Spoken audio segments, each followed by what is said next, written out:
What's going on, guys? It's Rez. In this video I'm talking about how I'm currently getting through multiple world tiers and leveling up my expedition ranks. A lot of you now at this point have probably beaten the campaign and definitely are going into the end game of the game. So if you're playing Pyromancer and struggling a little bit, I would like to show you what I am actually running to level up my world tiers and get through expeditions as fast as possible. If you're new here and enjoy this video, consider subscribing. I'm currently on the road to 10,000 subs and I would love to have you along on the journey. I truly appreciate it. So obviously as you level up, the game is getting harder. So personally, in my opinion, your best friend is going to be the Feed the Flame skill. This is an early skill you get, but trust me, this skill does a lot for you if you actually build around it correctly. So if I actually just read what it does, select and pull an enemy towards you, dealing 5,486 damage, draining 5,486 health, and inflicts ash. So this skill is going to basically stun an enemy, heal you, and inflict ash on them, which if you don't know, ash is extremely strong in the end game of the game right now because it pretty much just stuns every enemy from shooting you. Then you can just unload on them as they just stand still. Now another great thing about the skill is that it has an extremely short cooldown. If you build around this correctly,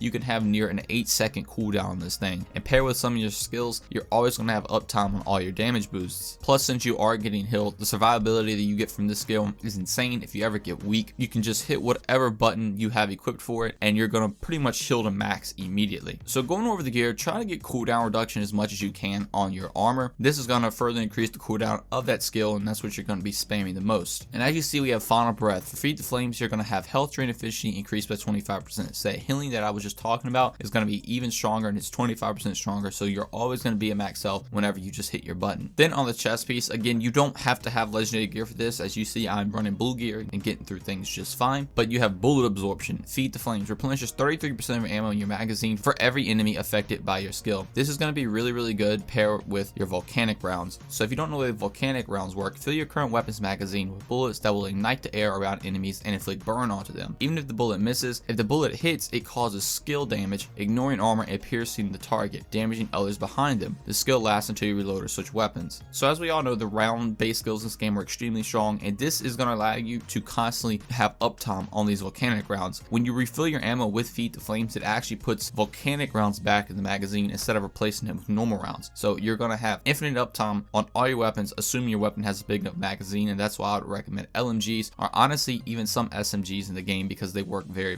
well. But then we have armor melting. Volcanic Rounds decrease the target's armor by 30%. You're going to have one mod slot left open, but I honestly think this is probably the best one. There is another one where you can apply weakness when Volcanic Rounds hits. In my opinion, decreasing the armor by 30% is going to be better because you're going to get more damage output of that. Weakness is just going to make it so the enemies do less damage to you. So if you see yourself dying a lot, you could take that one. But if you want more damage, definitely take armor melting. And if you want to be safe, you can take the one where you have an additional magazine of Volcanic Rounds just in case you do run out. But if you're playing this correctly, you should never run out of Volcanic Rounds on the first magazine. Then on the arms, we have Nova. Feed the Flames increase skill range by 100%. This is just going to make your Feed the Flames have an extremely long range. You can get people from across the other side of the map. Essentially, if you think the Feed the Flames will hit an enemy, even if they're a long ways away, it will hit the enemy. Pretty much it hits anything on the map and you won't even have to worry about targeting it. And then Wide Grip. Feed the Flames enables absorption of one additional target. So everything I just said, now you have two of them coming out at the same time. And yes, this does pair with the ammo regeneration skill where you restore 33% of magazine. So now if you hit two enemies, you're going to restore 66% of your magazine. And this is where you can pretty much have 100% uptime on your Volcanic Rounds, because when you're getting low on the magazine, if you wait for the skill to recharge, pop it, you're going to have near max magazine again. And with the very short cooldown of Feed the Flames, you're always going to have this back. And like I was saying, you're going to have constant uptime on this skill. Now the other skills for this gear don't matter as much right now. I'm not into the deep end game yet, so don't worry about them. This is not a full build. This is just a recommendation on if you're struggling with the Pyromancer. Definitely recommend running Feed the Flames. Now getting into some of the skills, which makes this even better, you're going to want to be prioritizing cooldown rate, ash effects, and just weapon damage in general. So all these right here, like Inferno Weapon, is just going to increase your weapon damage. Mark of the Anomaly increases your weapon damage by 10% against marked enemies. This is really good because Feed the Flames will mark an enemy since it is applying ash to them, and you're going to do 10% more damage. So as you see, I'm just taking all of these, and all of these are the same thing besides this one, which is side armored up, but I'm taking this one to get down to Wildfire here. This is going to decrease all your skill cooldowns by 10%. So every single skill you have, which Feed the Flames, Ash Blast, and Volcanic Rounds, you can kind of take Ash Blast out and run whatever you want to, but Ash Blast works really good because of the skills we're taking. So I would definitely recommend that, but you're going to get 10% cooldown on all those skills. But then right here we have Marble Orchard, which is going to reduce your mobilized skills by 15%. Again, this is Feed the Flames and Ash Blast, so even more cooldown for those. Then Armor Melting, increase your armor piercing against marked enemies by 30%. 30%. So now not only are you reducing armor by 30% with your volcanic rounds, you also get 30% more right here with this skill if they're marked, which they're always going to be marked. Then things like Trials of the Ashes, enemies affected with ash receive 10% more damage. Really good. So now your marked enemies are receiving more damage, plus on top of the ash receiving more damage. Then Incinerate is a very nice skill as well. The moment the burn ends, it's actually going to apply the ash status effect, which again, we're trying to apply ash everywhere so enemies cannot move. Then ash afflicted on enemies lasts 15% longer right here. And then there's another one right here, is Curse of the Pompeii. So 30% longer, more ash duration makes it so you can shoot the enemies a lot more before they come out of it, because ash doesn't last too long. But with these skills, they sit there and are just an immobile target, can't shoot you, and you just do so much damage to them because you're marking the enemies. Then Ashes to Ashes right here, every time ash is afflicted on an enemy, vulnerable status effect is inflicted as well. And if you don't know what vulnerable is, this is essentially Slack Borderlands. It's just going to make every single damage source, even your teammates, do more damage to whatever enemy has this status effect on them. So since you're literally afflicting ash everywhere, Feed the Flame, since it has a short cooldown, and if enemies are rushing you, you can use Ash Blast to inflict ash. You're gonna have so much damage going on to these targets that literally can't even shoot you, and it is crazy. And that is also why I wouldn't recommend taking the weakness effect on Volcanic Rounds, because since enemies aren't going to be moving anyway, they're not going to be damaging you. Then there's another Marble Orchard right here. And then finally, Burning Situation. Activating immobilize skills increase your weapon damage by 45% for 10 seconds. Now, if you remember, our Feed the Flames is a 9-second cooldown, and you can get it even lower if you have more cooldown rate stuff on your gear. So you're always going to have this 45% damage uptime on top of everything else I just said about debuffing enemies and inflicting ash to do more damage. You can constantly keep all of these weapon damage buffs up, keep everything on the battlefield frozen, keep your health up, keep your guns reloaded, have Volcanic Rounds up 24/7 to do even more damage. You can kind of understand why this build is able to slay through the game currently. Now, if you're going more solo, taking something like Trials of the Ashes right here, enemies affected with ash receive 30% more damage, might be better than the vulnerable status effect, but I like doing this one because normally in expeditions you're going to be playing with other people, so everybody gets the damage bonus. But if you're going completely solo, this could be possibly better since you're going to get 30% more damage just for yourself. But that is currently what I'm running in Outriders to get through all of these world tiers and expeditions. This is just what I found the best for me, and if this can help anybody out that is struggling, that would be awesome. But that is going to do all for me. Thank you all so much for watching, and I'll see you in the next one.